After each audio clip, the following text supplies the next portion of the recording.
ناظرین کرام، دعاؤں کے اس سلسلے کو خوبصورتی کے ساتھ بڑھاتے ہوئے آپ کی حوصلہ افزائی اور آپ کا عمل کرنا اور ہمیں پیغامات بھیجنا، اللہ تعالیٰ آپ سے راضی ہو۔ تو وہ سلسلہ دعاؤں کا آج کے اس پیغام میں آپ کو بیت الخلاء میں داخل ہونے کا طریقہ اور داخل ہونے سے پہلے کون سی دعا پڑھنی ہے وہ بیان کی جائے گی، اور بیت الخلاء سے باہر نکلنے کا طریقہ اور اس کی دعا یہ بیان کی جائے گی۔ ناظرین کرام، دین اسلام ایک دین فطرت ہے۔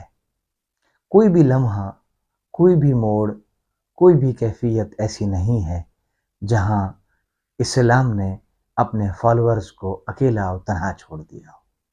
حتیٰ کہ بہت ہی خوبصورت بات ہے، مولا کائنات جناب حضرت علی المرتضیٰ رضی اللہ تعالیٰ عنہ سے کسی نے پوچھا کہ دین کیا ہے، تو آپ نے فرمایا دین 24 گھنٹے کی عبادت اور ریاضت کا نام ہے۔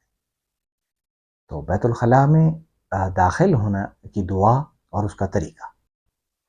بیت الخلاء میں اس کی ضروریات ہیں، حاجت ہے، ہر ایک انسان کے ساتھ ہے، تو اسلام نے یہ بھی تربیت دی۔ جب بیت الخلاء میں داخل ہونا ہو تو اس وقت ہم کوشش کریں کہ داخل ہونے سے پہلے دعا پڑھ لیں۔ دعا کون سی ہے؟ اللہم انی اعوذ بک من الخبث والخبائث، اللہم انی اعوذ بک من الخبث والخبائث۔ پھر داخل ہونے کا طریقہ کیا ہے؟ ہم اپنا بایاں پاؤں اندر رکھیں گے، پھر اس کے بعد اس میں داخل ہو جائیں گے۔ قضائے حاجت سے فارغ ہونے کے بعد باہر نکلیں گے تو اپنا دایاں پاؤں باہر رکھیں گے۔ قضائے حاجت سے فارغ ہونے کے بعد بیت الخلاء سے جب باہر نکلیں گے تو دایاں پاؤں باہر رکھیں گے۔ جب بالکل باہر آ جائیں گے تب پھر ہم یہ دعا پڑھیں گے۔ تعلیمات میں یہ ہے کہ غفرانک الحمدللہ الذی اذھب عنی الاذی وعافانی۔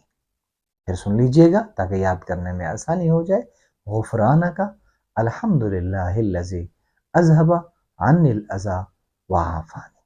ناظرین کرام، یہ عظیم ترین دعائیں ہیں اس لمحے کے لیے کہ جو ایسی جگہ ہے، جو کیفیت ہے، اذیت ہے، اسے اس میں جو اللہ تبارک و تعالیٰ نے اور ان کے پیغمبر نے ہمیں تنہا نہیں چھوڑا، جو دعائیں عطا فرمائی ہیں ہمیں، ہم ضرور لیں۔